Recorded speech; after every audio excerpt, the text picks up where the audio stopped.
Hello, hello, hello. Wow, I already fumbled this. Hello, hello, and welcome to another ohmTown Daily News Show. Let's just get into it.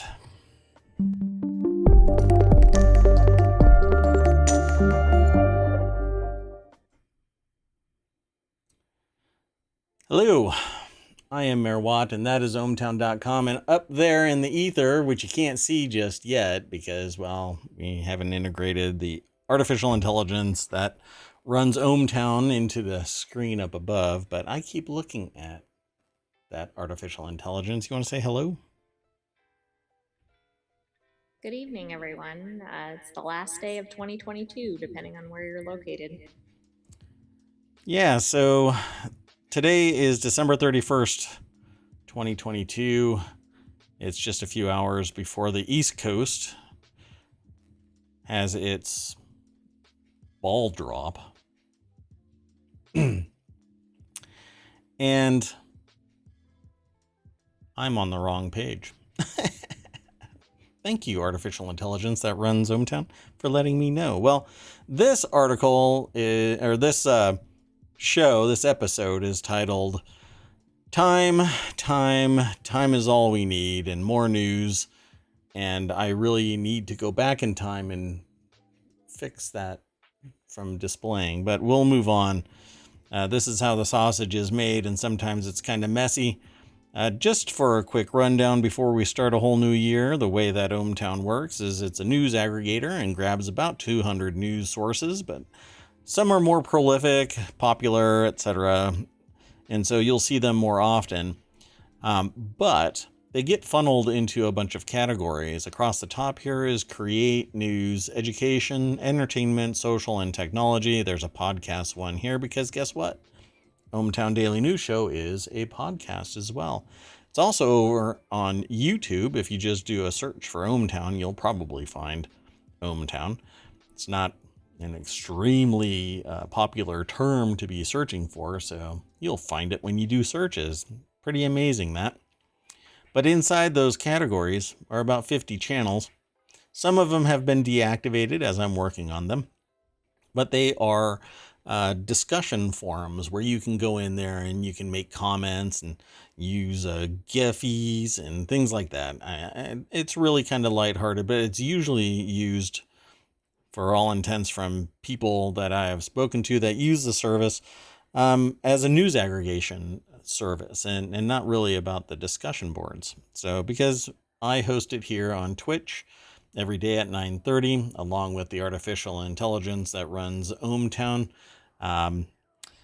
As a reminder, stay hydrated. Anyway, we won't talk about that.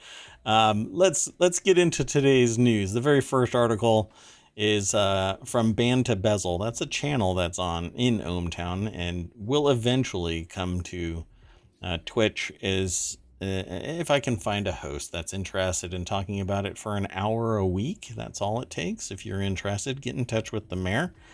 You can send me whispers here at Twitch. You can contact me via YouTube, and you can get in touch with me. Just become a citizen over at ohmTown.com and send me a message there as well. There's other ways, but for now, we'll let that sit. Oh, there's a Discord channel as well, or server as well, but I don't really hype it up any. We also are over on Patreon. You know what? We're pretty much a hot mess of everything everywhere, just a little bit. We just started at the beginning of this year, and I don't run around and hype the anything up. So I started ohmTown many years ago, only for my own consumption, and then I extended it, and other people caught wind of it when I told them about it a little bit, and they said, great idea, you should do more. And that's what ohmTown Daily News Show is here on Twitch. So the culture of time, this really should be in a channel called temporology, which is right there, which is the study of time and time travel, the science and science fiction thereof. But this is really neat, and time is kind of a thread throughout this whole thing. There's one thing that you can't get back no matter what. Hello, Z. How are you? You're in my chat. I see you there. Thanks for coming. I just want to wave to you. Happy New Year. I know it's New Year's Eve. You might be further ahead. I'm not exactly sure where you are in the world, but somewhere out there, it's already been New Year's for an entire day, and it's just New Year's for us here. And ohmTown is in the ether, so we're everywhere. That said, welcome again. Oh, Z's from Oklahoma. Happy New Year's Eve. Thank you for coming. So what this is an article over at Hodinkee, which is kind of, well, it's not kind of, it is a website that focuses on timepieces and time and various other things from time to time. Ironic. But this, it says, time balls don't come up in a discussion much on Hodinkee in their 14-year history. They've only had 2 articles, and they link to it. But that's right, tens of thousands of revelers that gather at Times Square every year on New Year's Eve to make merry, toast to a better year ahead, and freeze their butts off while watching the ball drop are actually engaging in a 19th century practice dedicated to precise time measurement in the public eye. The most famous ball of them all, the Times Square ball, circa 2020, is pictured in this article here. Not that picture. That's some dude that's probably drunk off his keister, but there you go. That's the 2020 ball. So yeah, I thought it was really interesting when I got submitted most of these articles, and thought it would be interesting to link you to the articles themselves. So let's do that. I'm going to go back here, and I'm not going to linger with these links. I'm going to get them done as we go. This article is by Logan Baker over at hodinkee.com. I think that's how it's pronounced. That's the only way that I've seen it. So hopefully I'm doing it justice. But yeah, tens of thousands of people are actually taking part in a time-honored tradition of measuring time in a more precise manner. And we all know about leap year, but there are leap seconds. There is actually clocks that are placed around the world, and they're supposed to be synced together perfectly so that at any time, if there is some error, there is a realignment, and all of the clocks are kind of verified. So it says marine chronometers were incredibly precise instruments. That much is clear, but they could only function to the best of their ability. And as time has gone on, the technology has gotten more and more precise. And it's one of the things that I'm very fascinated in, which is why I created Temporology, which is a show about the science and science fiction of time and time travel. So I hope that you find that kind of stuff interesting and you follow that link and you go and check it out. So yeah, here it says at the very bottom of this article, in other words, Dick Clark and Ryan Seacrest owe Captain Robert, I guess, Wacope, and the big, and the time ball, big old debt. So the ball drops in about, what is it? 2 hours, 20 minutes? Yeah, for East Coast. And did you know that some other cities have morphed into other things that they've dropped? For instance, there's a wrench drop somewhere in Pennsylvania. Oh. There's a peach drop in Georgia. There's a bunch of other ones. Well, the hammer is dropping on me. Moving on to the next article. And that is an article about an Alaska man missing his life-saving heart transplant. We're talking about this mainly because of the The business aspect of this. So, Alaska man misses life-saving heart transplant surgery after winter storm cancels flight to Seattle. This person, we don't know the actual outcome of the person, but the heart that was supposed to be implanted in this person was donated to someone else because there is a very tight window, an 8-hour window apparently, to get from from Alaska to Seattle for the heart transplant, and his flights were canceled. So it moved on to someone else. Joshua Zitzer is the author of this over at businessinsider.com. And luckily it was donated to someone else, and quite possibly this person will be, well, they're going to remain the next person in line so that they can get their heart transplant, hopefully to save their life. But more than 4,500 flights were canceled by last Friday afternoon as the winter storm engulfed the central and eastern U.S.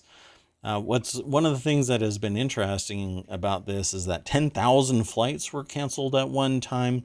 A whole lot of people were en route and told to turn around because of one issue, or they were overbooked. And because of the way that they play this game to, maximize profits, then something that should have happened couldn't happen, and planes fall out of alignment in the rotation. I mean, it's a real kind of house of cards, and when one card falls away, then kind of a nightmare happens here. But this is 3 of his flights from Anchorage were canceled, and the 8-hour window to get to Seattle closed.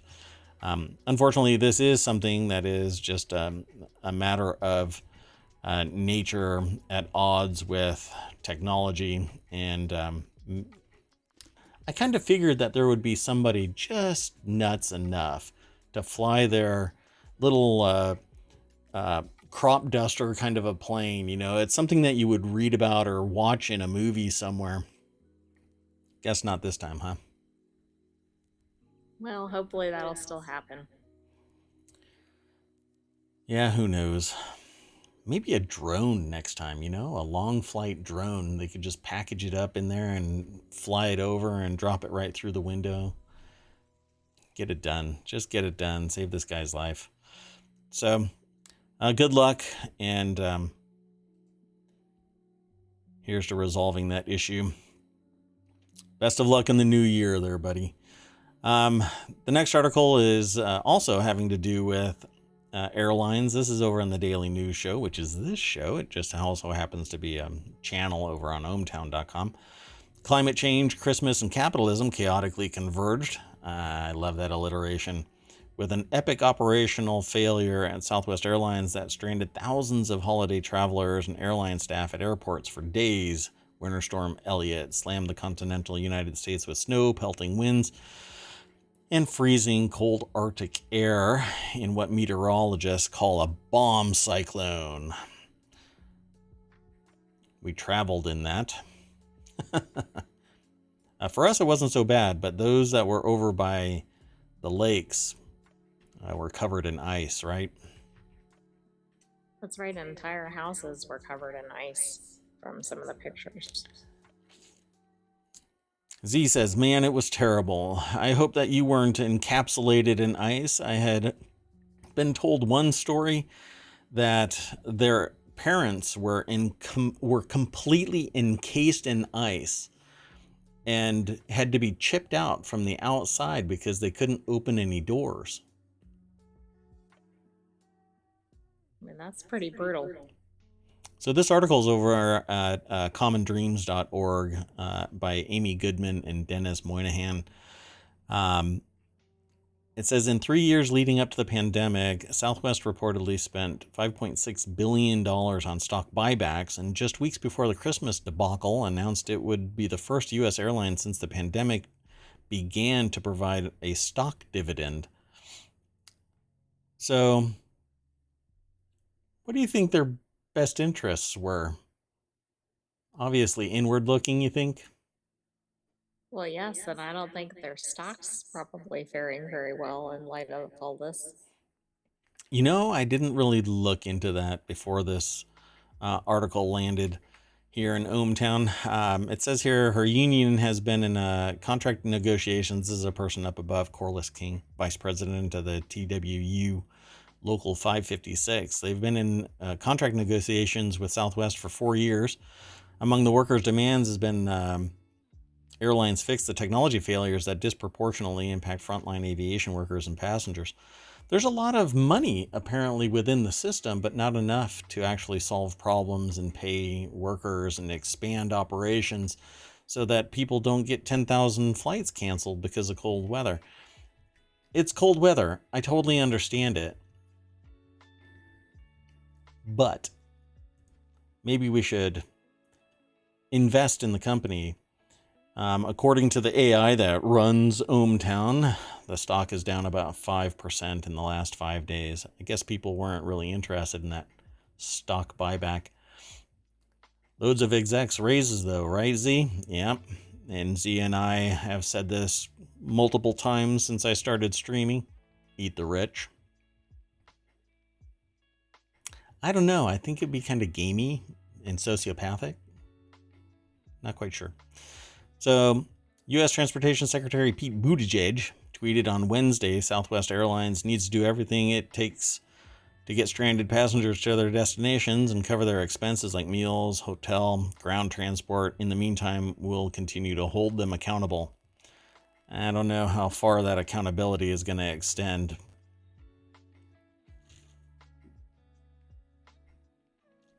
Let's move on to the next article. So, what do you think retailers are planning for 2023? Lots of profits. Oh, yeah. Hey, you know what they're not planning, apparently, according to this article? We'll just jump right on down. You know what? Let me do something. I failed to drop this URL into the chat. You know what? I have one job. And I failed. Again, this is how the sausage is made, folks. So retailers aren't planning for the one thing everyone's talking about. I don't think so. I think that they are planning. I think they're planning to extract as much money from the table as possible and leave as little as possible in the common person's pocket, which is kind of the antithesis now of socially aware businesses. This is an article over at marketwatch.com by Bill Peters. Quote, they're definitely not planning for a recession, analysts contend, as strong consumer demand in 2022 despite inflation emboldens executives. That's right.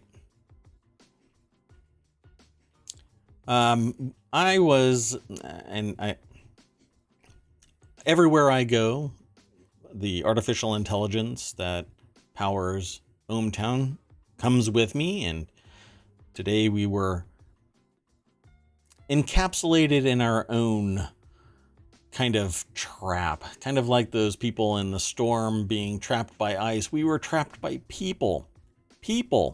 We're on the tail end of a pandemic and we're surrounded by people. Couldn't get away, but we wanted to take some time out. And I could not believe how many people were out there and buying things. It was crazy busy.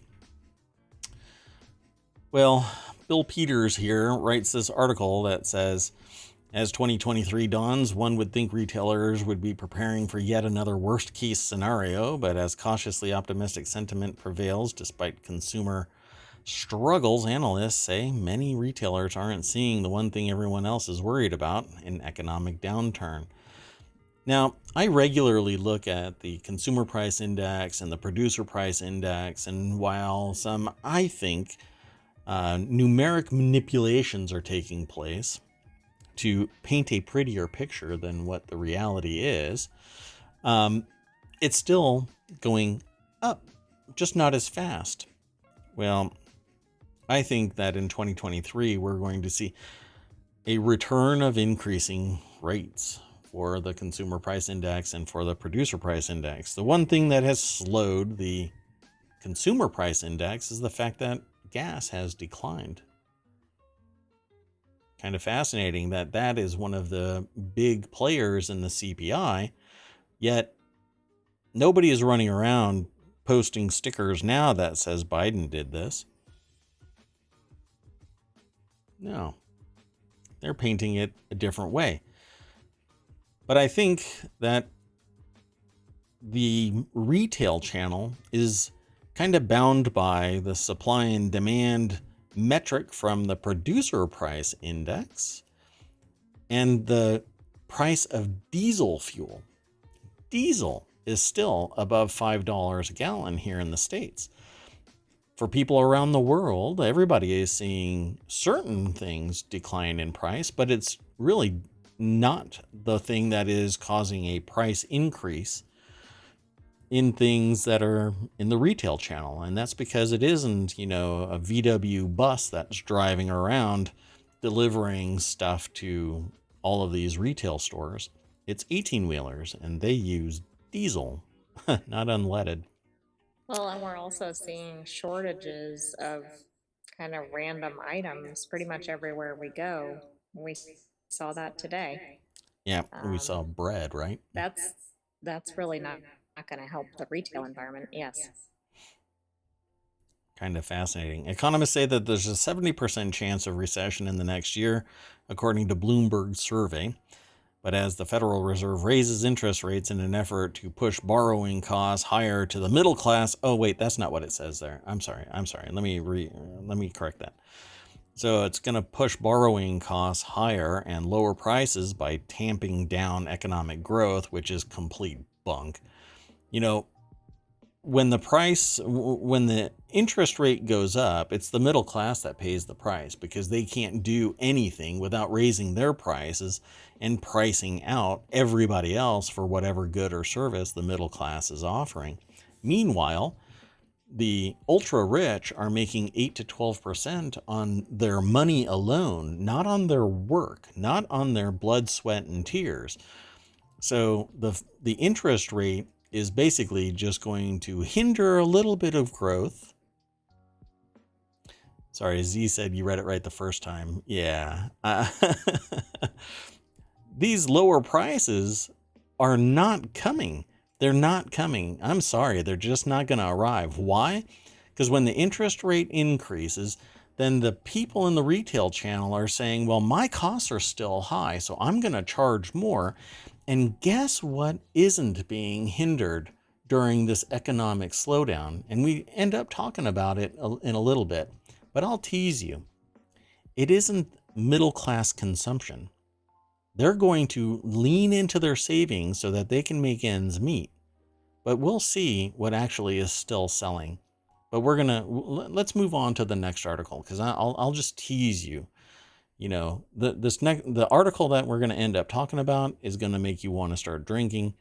If you're, we'll just move on. So if you are getting this little snippet in the future, please come on by and we can keep on talking about this kind of stuff here at ohmTown on Twitch and ohmTown.com and over on YouTube. But I just want to end that little segment here and then we'll keep on going. So this next article is Z flipped her table and I think is big tired of seeing record profits for everyone and those same screaming the economy. Yeah, you really just can't. Makes you want to flip more than one table, that's for sure. So let me throw the URL in there. Okay, so I throwed wow, I'm a professional. Threw the last one in there. So let's go on to this one. So time travel, and this is something that while I'm interested in time and time travel and the science and science fiction thereof, I don't think that time travel is possible. And I'll tell you why. Because we wouldn't have the pandemic if time travel was possible. Unless you think that there are kind of dueling people who have or organizations that have the power to use time travel. Because who is it that went out to a wet mart somewhere in a wet market out in China, right next to a bio research facility, and ate a bad bat. I don't know who it was, but I think the time traveling person would probably go back and smack the bat right out of their mouth. Z, I think you're right. We're in the wrong timeline. Somebody needs to talk to Iron Man and have him go back, or Captain America, go back and put all of the time stones back in the stones back in the place so that we can get back to Prime. I don't know. Z, this is where I'm flipping tables. Even the AI is sitting there looking at me like, what is wrong with you? Anyway, Marijuana goes off on a rant sometimes. Apologies. I'm supposed to be a little bit more level-headed and, yeah. Well, time travel is theoretically possible, calculations show, but that doesn't mean you can change the past. Time travel is possible based on the laws of physics, according to researchers, but time travelers wouldn't be able to alter the past in a measurable way, they say. So, no, apparently you can't go back and kill Hitler, or smack the bad bat out of somebody. And the future would essentially stay the same according to the researchers. This actually follows my theory of time travel, by the way. Imagine you could hop into a time machine, press a button, journey back to 2019 before oh, look, they even talk about it. I don't read ahead. I am a time traveler. I've said too much. Before the novel coronavirus made the leap from animals to humans, because some rando out there decided to eat a bat. What if you could find and isolate patient zero? Theoretically, the COVID-19 pandemic wouldn't happen, right? Well, not quite, according to this article. This is over at Business Insider. Susie Nielsen and Natalie Musumeci, I think is the author, wrote this article for businessinsider.com. And I'm gonna scroll down here and see if I can find, because like always, I don't read these articles before the show. I read them during the show. I scan them. I usually have some experience with all of the topics to some degree, either as a consumer. Well, I'll just leave that alone, because it'll make more sense me saying consumer here in a couple of articles. Well, anyway, a 2020 study offered a potential answer to you going back in time. Nothing would happen. Nothing. Events readjust around anything that could cause a paradox, so the paradox does not happen. I think their name is Germaine Tobar.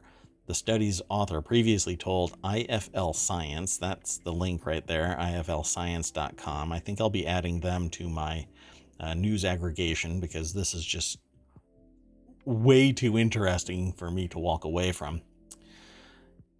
Tobar's work, published in the peer-reviewed journal Classical and Quantum Gravity, that is, when I wake up in the morning, I pick up an old journal of classical and quantum gravity. When you actually open one of those journals, you don't know what is in it until you observe it, and thus it is a teachable moment of quantum Schrodinger's science. cat. It's Schrodinger's magazine. Simply put, it is theoretically possible to go back in time, but you couldn't change history.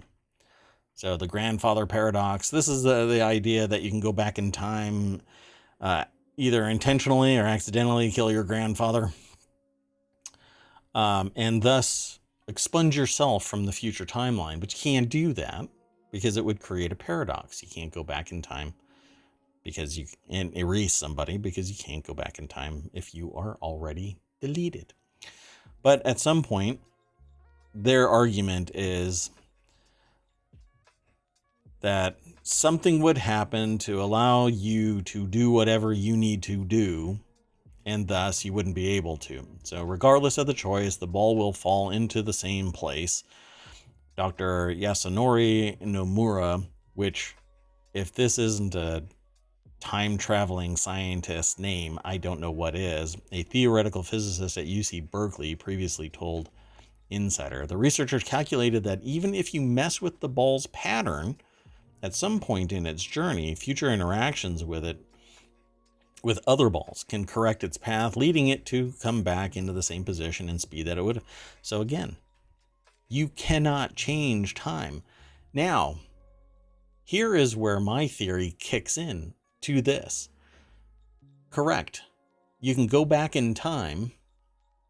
You can even, quote unquote, kill your grandfather. But you in the current timeline, time would continue as it is, but you in the future timeline as you broke off, right? That is where everything realigns and you aren't you anymore. You are still the same consciousness of the person that went back in time. So the body would die, but your consciousness would be in a different body. Because you can't destroy energy, it's just reshaped. And so your energy would be in a different body and you would have that mindset, that everything, but memories of going back in time to kill a grandfather, your grandfather. Now I wavy hand and we go back to the article.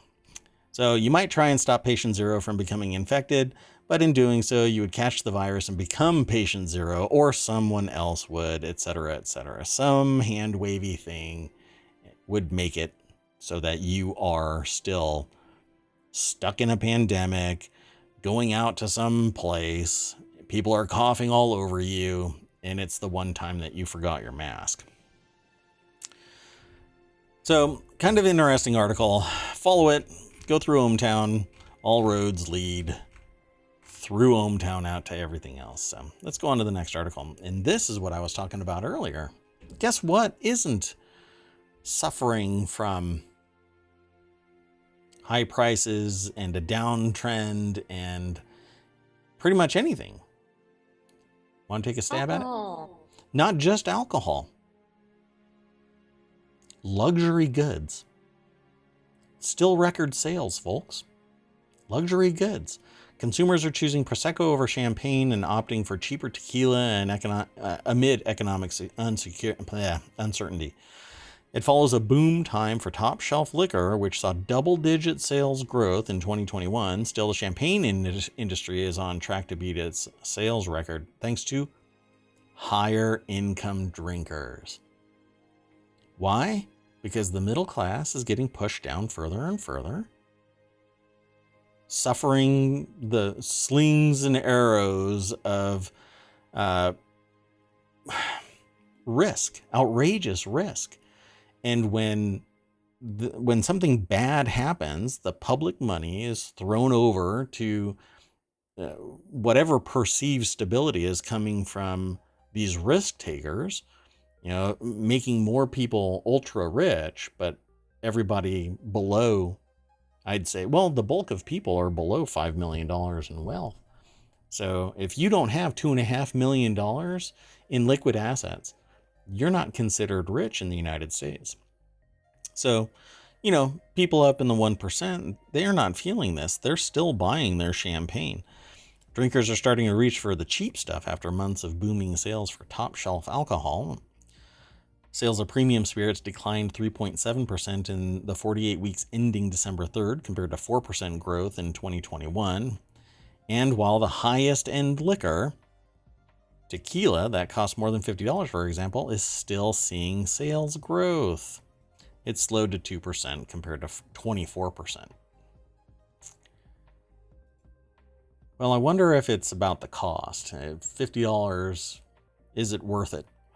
So people are reaching below the top shelf. So Avery Hartmans over at BusinessInsider.com wrote this article. And there's that decision that I failed to make before New Year's Eve. Should I get champagne or will I go with the bottom shelf called water? I'll go with the water. That way I don't end up in Times Square and nothing but my gold thong. Anyway, sales of premium spirits declined 3.7% in the 48 weeks ending December 3rd. 2022 looked a lot different. Months of inflation-induced budget stress and worries over what's in store for the economy in 2023 have led shoppers to make different choices. Yeah, I don't think that this is going to change, folks. Alcohol delivery service Drizzly found in its annual retail report that 59% of retailers were anticipating shoppers would choose less expensive champagne or switch to other types of sparkling wine altogether when shopping for the holidays. Liz Paquette, Drizzly's head of insights, that's a hell of a title, told the Journal that an average bottle of Prosecco costs $16 on Drizzly's site compared to $57 for an average bottle of champagne.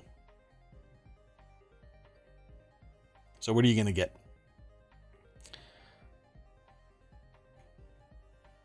I'm going for the $16. Prosecco it is. Sorry, I left a little bit of dead air there because I was hoping that Z would say something, and Z says, sleep. I'm going to get sleep. Agreed. Other streamers that I was watching earlier today said that they are parents, so they're going to bed by 10 o'clock. And look at me. I'm jumping well past that. Interesting. I just got like a spam bot showing up in my, hold on a second. No, it was already spammed, so let me do something real quick. Banned. Bye-bye. Come on, go away. That's okay. At any rate, yeah, I think that this would make you end up drinking. Let's move on to the next article. Tesla driver found sleeping at the wheel as car reached 70 miles per hour on a highway.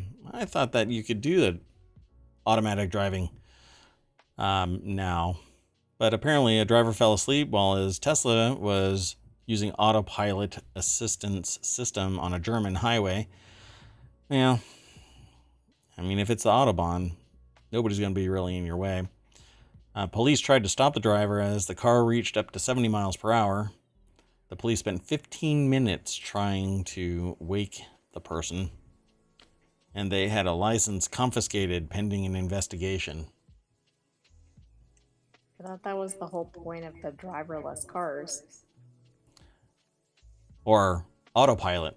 Driverless cars would probably be good because if everybody is driverless and it's all automated, then you don't have somebody asleep at the wheel because they're not at the wheel. I would love to have everybody automated driving so that all of the computers are talking to each other and you can get to your destination at 150 miles per hour instead of one goober out there on the road that's either drunk or stoned or just plain stupid, making a 6-lane change across the freeway because they have 5 feet to get from the fast lane to the turn lane. Yeah, that happens a lot. I took a break. We took a break from the show, and I was reluctant to do that, but did it, and almost died 4 times on the way to and from our destination. It was quite spectacular. Joshua Zitzer over at businessinsider.com wrote this article. Look for drivers who were sleeping. Maybe that was part of the problem. Oh, there you go. I should have slept. I just wedge my foot on the gas pedal and sleep. I know now. Well, nah. So Upper Franconia Police Directorate. Wow, that sounds like something in California. Franconia? The Upper Franconia Police Directorate first suspected the car was on autopilot when it maintained a constant distance from the police patrol vehicle, which was traveling. Is this a marketing? Is this like a meta viral marketing thing?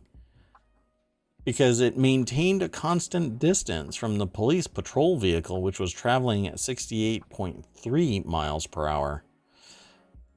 You know, maybe I should just get the AI that controls ohmTown to post the links for me, because I'm falling asleep at the wheel and we're going 70 miles an hour. Tesla, take the wheel. Or Elon, take the wheel. They're trying to wake you up.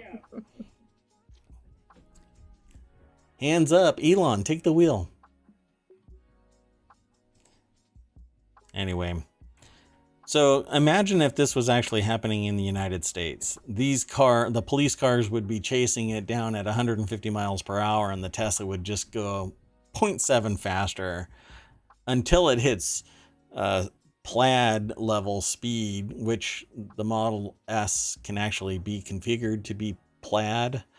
That's a speed mode that it can be in. It goes faster. It goes 0 to, I think, 60 in 2 seconds, 2.2 seconds, something like that. Anyway, police said that he eventually woke up and pulled over, showing drug-related symptoms, the Times reported. So they got this from the Times, and I get this from Business Insider, and you're getting this from ohmTown. So everybody is taking a bite at this apple. NHTSA has opened 41 special crash investigations since 2016 involving Tesla cars, where advanced driver assistance systems such as autopilot were believed to have been used. I think that it would probably be okay in less traffic-ridden roads. So perhaps in Germany, in that location, it was okay. Hey Z, if you decide to wander off to bed, have a good night and see you in 2023. And maybe later tonight. I'm not sure if you're going to be still hanging out later over at Timeless's channel. He's supposed to stream tonight. And for those who don't know, if you go to twitch.tv/timeless_exe, a great streamer is going to be streaming. A lot of fun to watch. And you can interact by sending bits his way and scaring the bejeebers out of him. I'll move on to the next article, though. So we're going to end with three articles after this. Well, this one and 2 more articles. The last one is going to be kind of entertaining if you don't look too deep. Then it gets kind of creepy. But this one is creepy in and of itself because I have a little insider information that I heard about, and let's find out. Let's see what this is all about. So here in the States, there was a murder of University of Idaho students. So a criminology student has been charged with the murder in University of Idaho killings. This is a college town of Moscow, Idaho. It's here in the States. Somebody drops Georgia and instantly they think of the state, but it could be a country. Just like you drop Moscow, and if you don't throw Idaho at the end of it, people just go, I'll go get breakfast. But no, it's Moscow, Idaho, not Russia. Okay. Anyway, because there people learn how to fly, but here, what happened was in this college town of Moscow, Idaho, some dude apparently decided to kill 4 people, students, in their apartment, their off-campus apartment. Now, here is the kicker for this. Before I get into it, this is over at NewYorkTimes.com by Rachel Sun, Nicholas Bogle-Burrows, and I think it's Serge F. Kovaleski. They're the authors of this article, and suffice it to say, this gets really creepy when I tell you that the guy who is accused is a PhD student in criminal justice and criminology at Washington State University, which lies about 10 miles from Moscow, Idaho, where the murders took place. Okay. Apparently, and I don't know exactly how this went down, but I heard that after these murders took place, he went back to school and completed everything. He completed the semester. People who went to school with him said that they saw him in class. Like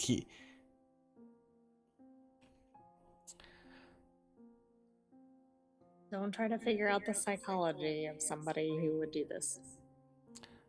So Mr. Koberger was charged in Idaho with 4 counts of first-degree murder and is being held without bail in Pennsylvania. Thank you very much for keeping him there.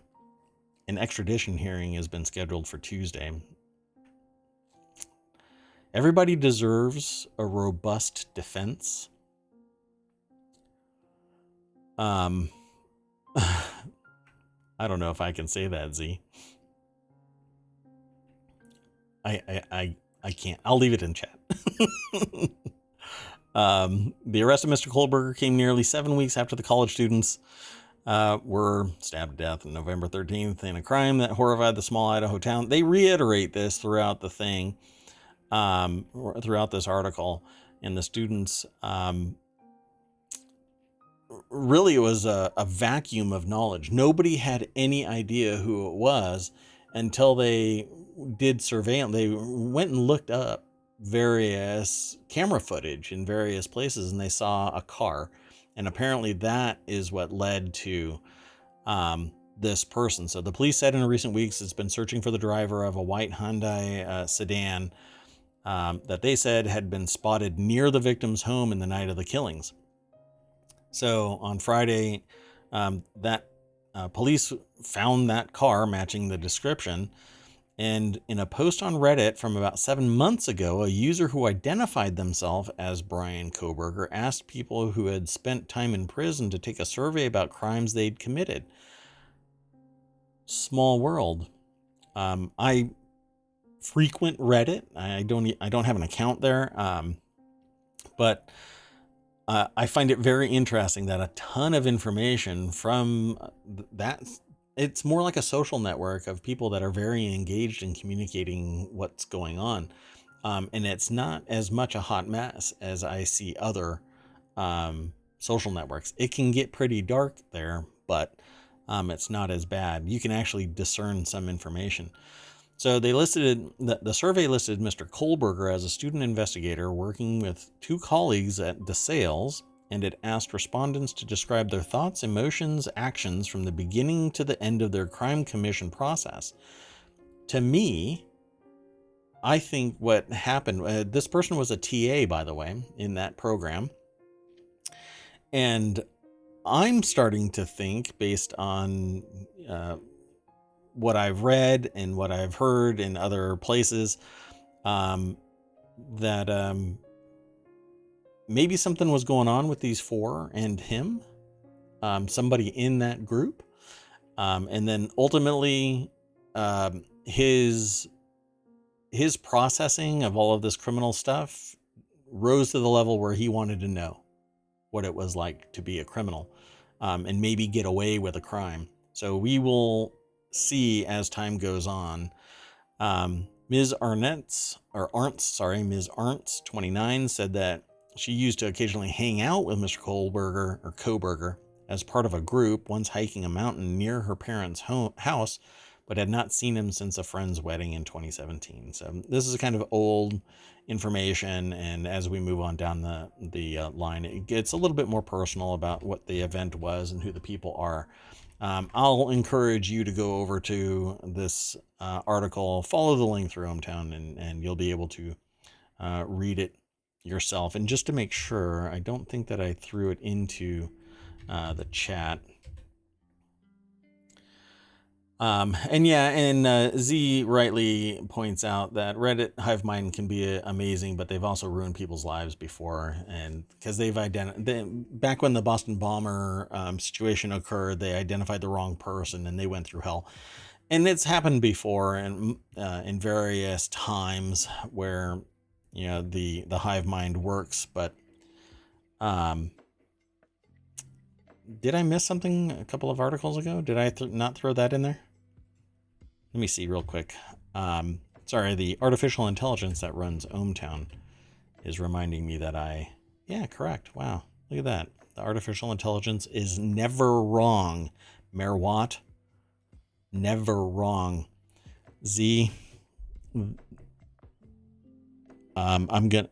AI is gonna beat me up in before 2023 happens, and because we've got a software push that will remove that aggression element from the code. You might want to fight it, Z. I'll put you in touch. So the next article isn't so dark, but AI art isn't going away. If you haven't heard, there's actually been some cases now. Actually, suits. What do you call them? It's gone before courts to verify, to find out, to reinforce, identify something that's actionable with copyright and AI art. Because guess what? If you are not a human being, guess what you can't get? Copyright protection. So anything that's created through automation can't have a copyright.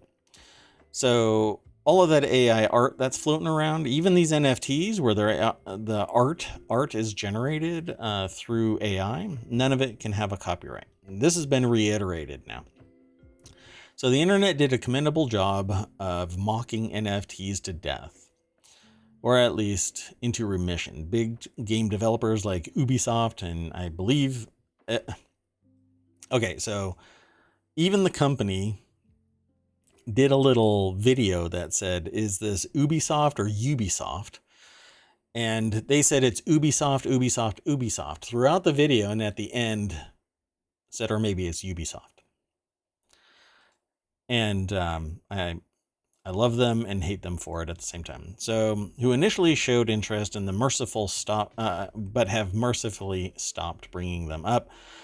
Game developers are trying to make it a thing still. Assets are NFT, etc., etc. So,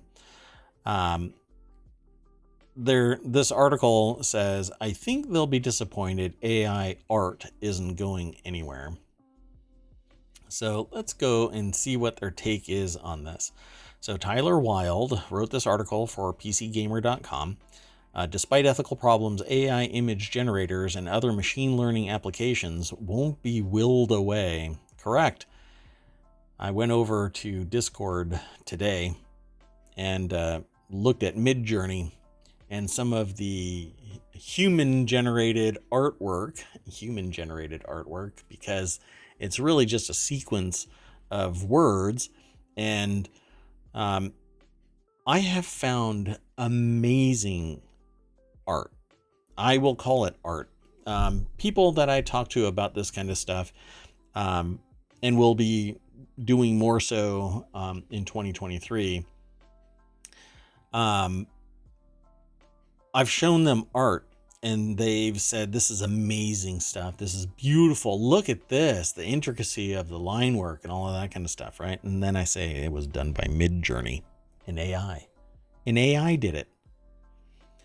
So Z says, Midjourney is so cool. Lenza AI art is also super cool. I'm going to have to go and check that one out. I haven't seen it. But don't hold that against me. There's many options out there. But the people who I have spoken to about this and shown them artwork, and then they say it's amazing, and then I tell them it's created by a bot, they say, well, it's not art. What do you mean it's not art? You had no idea until I told you. And you thought it was art a minute ago before you knew that. Lenza. So Z says Lenza is the one people are using with selfies. You drop in 20 selfies and it returns 100 plus pictures for you. Yeah. Let me get in touch with you, Z. I'd love to take a look at stuff that you find interesting. If I find something interesting, it may not. Well, anyway, it may not be interesting to everybody else, but yeah, we'll talk. So these NFTs that are automatically generated by AI or computer generated, They don't have a copyright. So arguably you can take them and use them. Now you'll probably end up in a lawsuit because, hate to break it to you, if you sneeze in the wrong direction, you can probably land yourself in a lawsuit. Somebody reached into a salad, all-you-can-eat salad bin with their hands and ended up in a lawsuit because it ruined all of the salad bar for everybody in the restaurant. A lot of money. But you can basically, end up in a lawsuit for anything. It's all about money. Well, NFTs, AI, all of this is going to stick around for a little while. NFTs might die away or change shape, but AI is coming for jobs. People that I have spoken to in cybersecurity, for instance, have said, no. Cybersecurity is immune. Computer science is immune. It takes a human. No, not the gross portion of it. Z said gross, and that actually caused me to say gross. But the bulk nature of assessing something or gathering information, et cetera, all of this like bulk nature of things is going to be AI and automation driven. It's the fine motor detail. It's the high tech stuff that goes beyond the capabilities of the artificial intelligence. But what I tell people in the same conversation about AI and art, AI in music, AI in writing, it's getting way beyond what people thought just 2 years ago. Now, because of the pandemic, I think people and their pandemic projects have basically led to the verge of Terminator. I mean, we're right on the cusp of things being traversing the uncanny valley of technology in this AI, robotics, human creation using tech kind of dynamic. We are way beyond where people thought they'd be just 2 years ago. But I tell people, if you are planning on a job and I can take your job and turn it into a sequence of steps, you're an equation.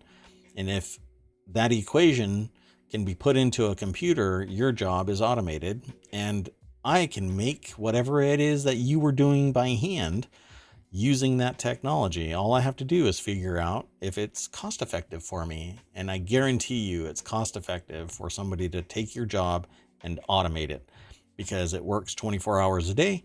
I need one person maintaining 15 different devices. You, as a human being, you have a bad day, you get in a fight with somebody, you get drunk, all kinds of stuff. But bots just break down and they can be replaced instantly. So AI art isn't going away, nor is AI music, nor is AI writing, nor is automation and all of those elements. So good luck to us all. I will proudly serve my robot masters. The next article, however, is the one that I thought would be really interesting until I started peeling back the layers of the onion of this. And I said, well, 2023 is going to be really interesting. Girl Scout's mom is ousted from Rockettes show after facial recognition IDs her as a lawyer in a banned law firm. So a lot to unpack here. And you, at first blush, when you see it really fast, you go, wait, this attorney is happens to be the mom of a Girl Scout and is supplementing their lawyer income as a Rockette. And then you have a conversation with the AI that runs ohmTown, and kind of like that bat slaps the stupid out of me, and I end up having to reread this headline. So a New Jersey mom taking her daughter to see a show featuring the Rockettes as part of the Girl Scouts field trip was ousted from the show. And why? Well, Deborah Cassens-Weiss writes this article over at the abajournal.com website. And this is actually an older article, and unless it's a typo. And happily, pulled into today's show, because what ended up happening was the Radio City Music Hall uses facial recognition technology to identify her as a lawyer at the law firm that sued a related venue. And that attorney, Kelly Conlon, an associate at Davis, Saperstein, and Solomon in New Jersey, isn't even the one that's on the law firm's team in that litigation. She happens to just be attached to the firm. And they flagged it. So when she went through the gates to go see this event, she was pulled aside and told to leave. Not allowed. So Madison Square Garden Entertainment sent this statement to NBC New York. MSG instituted a straightforward policy that precludes attorneys pursuing active litigation against the company from attending events at our venues until that litigation has been resolved. While we understand this policy is disappointing to some, we cannot ignore the fact that litigation creates an inherently adverse environment. All impacted attorneys were notified of the policy, including Davis, Saperstein, and Solomon, which was notified twice. So. That's a new one. Okay, so the AI that runs ohmTown only had that to say. I like it. When even an AI disconnects from their large language model, you know that you're on the wrong side of pretty much social living. This is the creepiest, most what do you want to call it? Well, and it's against the attorneys. It's not against the clients. I mean, it's really quite crazy. And think about how many visitors must go to these venues too, and how many people they're doing facial recognition. I mean, there's so many things here. And flagged it fast enough that they could pull somebody, a mom, away from. I don't know why this creates an inherently adverse environment. Abuse happens in the dark. And if you try to keep an attorney from a venue, doesn't the implication mean that there's some type of potential abuse taking place wherein that attorney could bring that back to the firm and say, hey, we have a cause of action over here, but look at this too. And they might intersect. Yeah, I mean, and also begs the question of what do they think the attorney's going to do during their time at the venue? Are they going to go into the office spaces and dig through documents or something? I mean, it's astounding. I know it isn't like a golf course in Florida where anybody could just walk up and start searching top secret documents. Anyway, in that suit that was being talked about, Judge Lyle E. Frank of New York ruled in November that New York civil rights laws requires venues to allow entry to non-sporting events to anyone age 21 or older who is behaving appropriately and holding a valid ticket, but Madison Square Garden can refuse to sell tickets, and it can revoke tickets up until the time that they are presented at the door. So, just take note. If you're an attorney and you're in litigation, there is the potential for any venue, any business to sit there and say, no, you're not allowed into this, because somewhere, like I have 500 attorneys standing behind me. All of them are not allowed into your restaurant because somewhere there is a litigation taking place. I think it's dystopian. I think it is. And Z says, casinos use security like that. Yeah, I agree. They do. And it's for different purposes, as far as I know. Card counters, people who abuse others who are, they drink too much and they come into the place and they're a hot mess and whatever. I mean, there's all kinds of rationale for it. And I agree to a point that, yeah, surveillance and security is important, but it needs to be targeted in a way where it isn't dystopian like this. This is just a rando attorney and their daughter who's going to see the Rockettes. That just made me think about the fact that they're using facial recognition technology on that whole Girl Scout troop, which is a whole nother issue. Can it tell is it actively telling the difference between a child? Or is it storing its image now? Because this is a child protection thing. Anybody under 13 isn't even allowed to have an online account, for crying out loud, let alone be part of a surveillance system. Right. I mean, is the system really smart enough not to screen the kids? I doubt it. And I want to just include in this, and this is the last article for the day and the year.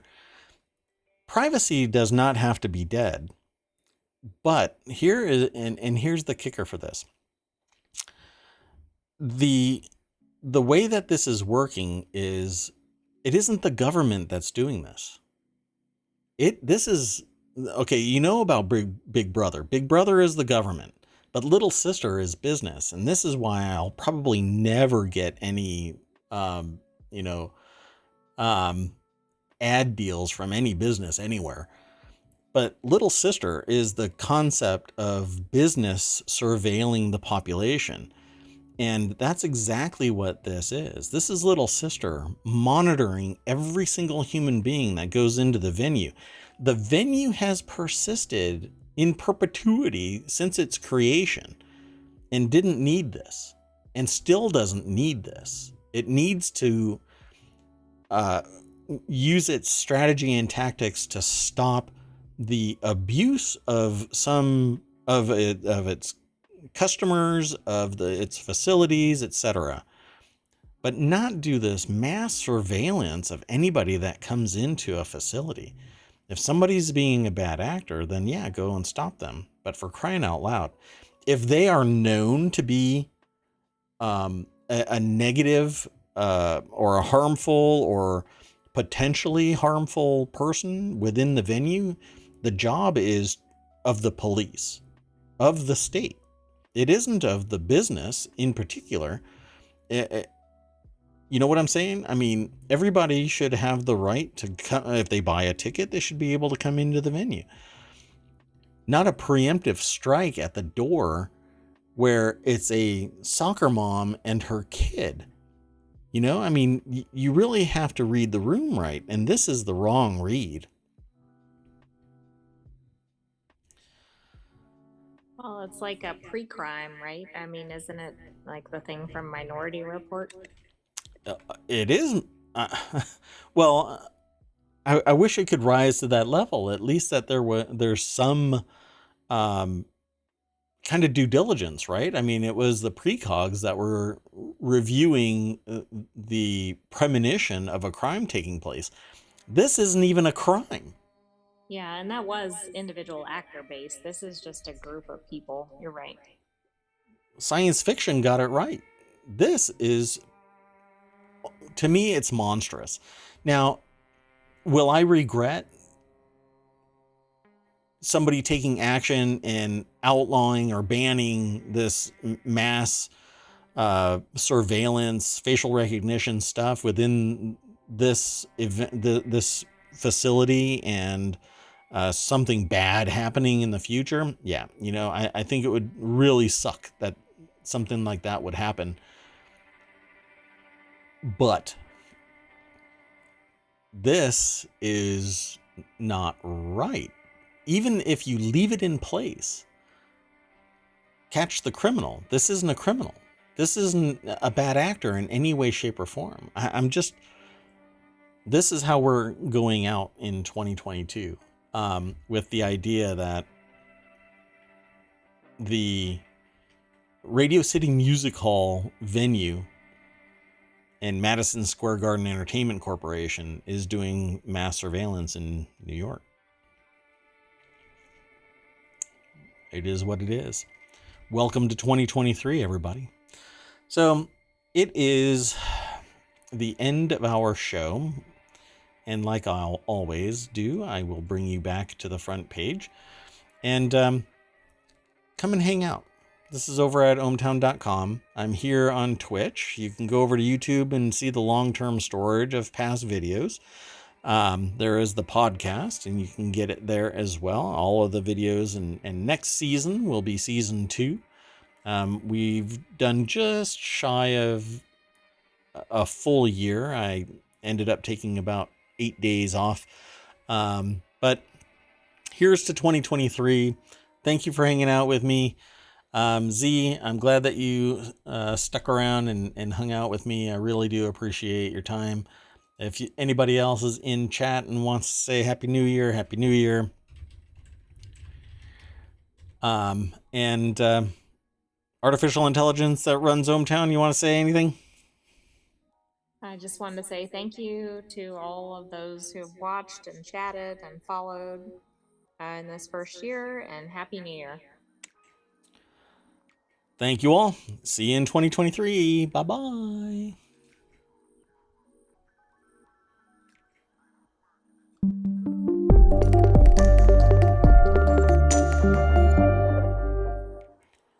Don't worry about it, Z. You want to fight my AI? You want to start selling tickets or no? I don't know. It might go viral. Do you stream? Anyway. Hey, I'll see you later.